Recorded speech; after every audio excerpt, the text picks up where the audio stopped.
KM, Sion, Nair, GT, Saint George, JJ या मुंबईमधल्या नामवंत पालिका सरकारी रुग्णालयामध्ये केवळ महाराष्ट्रामधून नाही तर इतर राज्यांमधून सुद्धा मोठ्या संख्येने रुग्ण येत असतात। इथल्या तज्ञ डॉक्टरांची टीम आणि अत्याधुनिक यंत्रणा म्हणजे रुग्णांसाठी संजीवनी।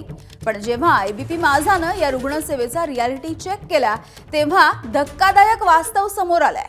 मुंबईमधल्या या नामवंत सरकारी रुग्णालयांमध्ये सीटी स्कॅन आणि एमआरआयच्या चाचणीसाठी महिने प्रतीक्षा करावी लागते, कारण बिघडलेल्या मशीन किंवा रुग्णांच्या संख्येमध्ये तुलनेने कमी असलेल्या मशीन्स।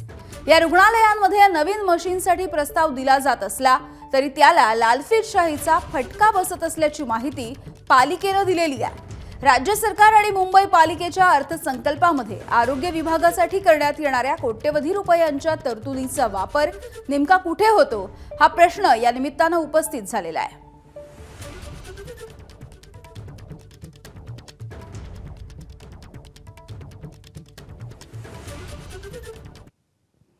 तर पालिकेच्या नायर हॉस्पिटलमध्ये एमआरआय मशीन वर्षभरापासून बंद असल्याचं सांगितलं जात आहे आणि इथला रियालिटी चेक केलाय आमचे प्रतिनिधी सूरज सावंत यांनी।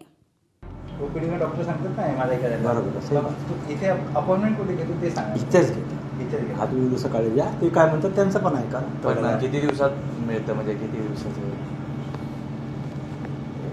कान बंद करा, मला बोलायला लागलं कान बंद करा। तो एकनी काय नाही, दोन्ही कान बंद करा। किती दिवस? पुढच्या वर्षी मेचा चालतो। काय एवढा वेळ का? म्हणून बोलायला ते आपण सांगायला पण खराब वाटतं। एवढे पेशंट आहेत आमच्याकडे, एक मशीन हीच, त्याच्यातून हप्त्यातून 2-3 वेळा बंद असतं। काय करू?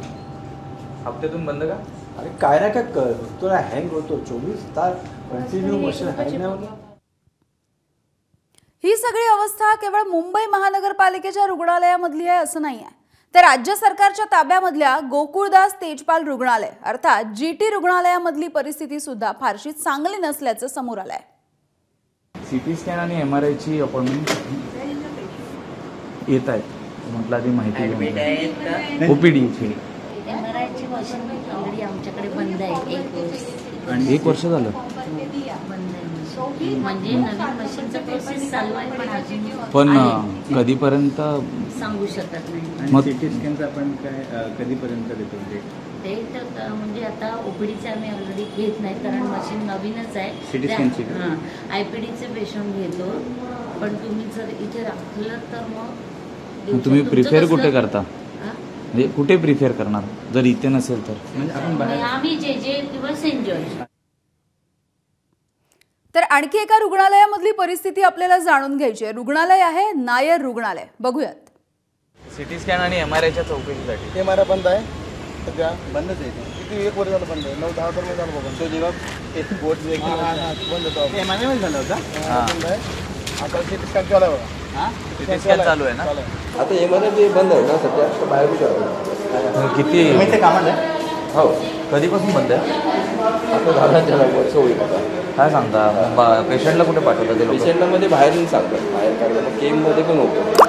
किती दिवस लागतो? 1 महिना पुढच्या चालू आहे, सप्टेंबर 30 सप्टेंबरच्या पुढचं चालू। अरे बापरे। आणि आता स्ट्राईक होता म्हणजे मग 7-8 दिवस डॉक्टर्स नव्हते, खूपच गोंधळ आहे। आणि एमआरआय पण बंद आहे मॅडम? हो, एमआरआय तर खूप दिवसापासून फक्त स्पाईन हां. आहे, अदर म्हणजे हात असेल, पाय असेल, अजून काही असेल, स्पाईनचं आहे फक्त स्पाईन आहे ना महाराष्ट्र। आणि या सगळ्याविषयी बोलूयात, आमचे प्रतिनिधी सूरज सावंत सध्या आपल्या सोबत आहेत। सूरज, हे सगळं दयनीय असंच चित्र सध्या आपण बघतोय महानगरपालिकेच्या रुग्णालयामधलं। तुमच्या नजरेला नेमकं काय काय पडलेलं आहे हा सगळा रियालिटी चेक करताना? कारण रुग्णालयाच्या प्रशासनाकडूनच अशा पद्धतीची उत्तरं देण्यात आली आहेत। नक्कीच एक महत्वाचा प्रश्न पडतो, तो म्हणजे महापालिकेच्या एकूणच अर्थसंकल्पात कोट्यवधी रुपयांची तरतूद केली जाते, मात्र त्याच्या कितीही अंमलबजावणी या रुग्णालयाच्या एकूणच व्यवस्थेवरती दिसत नाही। सर्वात महत्वाचं म्हणजे की या ठिकाणी जे हॉस्पिटल्स आहेत त्या ठिकाणी ज्यावेळी प्रवेश केला त्यावेळी भली मोठी रांग ती या ठिकाणी रुग्णांची पाहायला मिळाली। महत्वाचं म्हणजे रुग्णांकडनं त्यासाठी पैसे आकारले जात आहेत, पण त्या तुलनेत त्यांना सुविधा कुठेही मिळत नाहीये।